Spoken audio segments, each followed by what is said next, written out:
사건 사고입니다. 소방관들이 뒤로 보이는 건물을 향해 물을 뿌리고 있습니다. 철제로 이루어진 외벽은 불에 타서 검게 그을리고 또 녹아내렸는데요. 어제 오후 5시 50분쯤 춘천시 신부급의 한 양계장에서 불이 난 겁니다. 신고를 받고 출동한 소방은 접수 3시간 55분 만에 불을 완전히 껐는데요. 이번 화재로 닭 17만 마리가 폐사해 소방서 주산 10억 원에 가까운 재산 피해가 난 것으로 조사됐습니다. 다음 사건 만나보시죠. 겹겹이 묶여있는 연두색 물체, 건물 공사에 쓰이는 철제 빔입니다. 어제 부산의 한 터널 공사장에서 작업자가 이 철제 빔에 부딪히는 사고가 발생했는데요. 사고가 발생한 건 어제 오전 8시쯤 부산시 동래구 만턱에서 센텀 구간 도시고속화도로 대심도 터널 공사 현장에서 하역 작업을 하던 70대 작업자가 철제빔에 부딪혀 쓰러졌습니다. 작업자는 병원으로 옮겨졌지만 결국 숨졌는데요. 경찰은 해당 구간 공사를 맡은 건설사 관계자 등을 상대로 정확한 사고 경위를 확인하고 있습니다. 다음 사건입니다. 만취해 몸을 가누지 못하는 남성을 구급대원이 침대 위로 끌어올리고 있습니다. 잠시 후 이 남성을 들여다보던 구급대원의 머리가 이렇게 뒤로 크게 젖혀지는데요.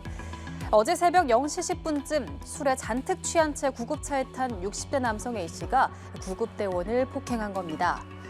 당시 A씨는 계단에서 넘어졌다며 119에 신고했고 구급차에서 내리는 과정에서 구급대원 B씨의 얼굴 부위를 발로 걷어찼는데요. A씨는 병원 이송 준비 과정에서도 1시간 동안 욕설하며 소란을 피운 것으로 전해졌습니다.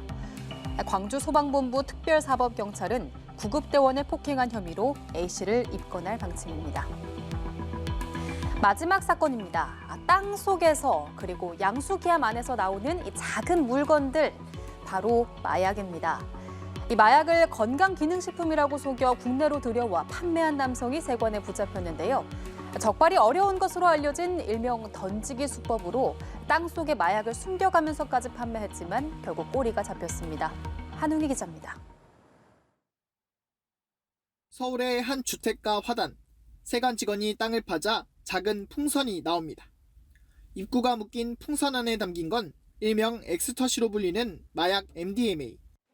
클럽 마약으로도 불리는 이 마약은 강한 환각 효과와 함께 뇌손상 등을 불러올 수 있다고도 알려져 있습니다. 세관은 지난 8월 건강기능식품으로 위장한 국제우편에서 MDMA 첫 내정을 적발했습니다. 우편물 주인인 30대 A씨의 집에서는 마약을 거래하는 방법 중 하나인 던지기 수법에 사용되는 도구가 발견됐습니다. 이를 수상하게 여긴 세관은 A씨의 휴대전화 포렌식 등을 통해 마약을 숨겨놓은 장소들을 추가로 포착했습니다. A씨는 평소 눈여겨둔 주택 화단이나 빌라 양수기암 등 서울과 인천 곳곳에 숨긴 마약을 SNS를 통해 판매했습니다.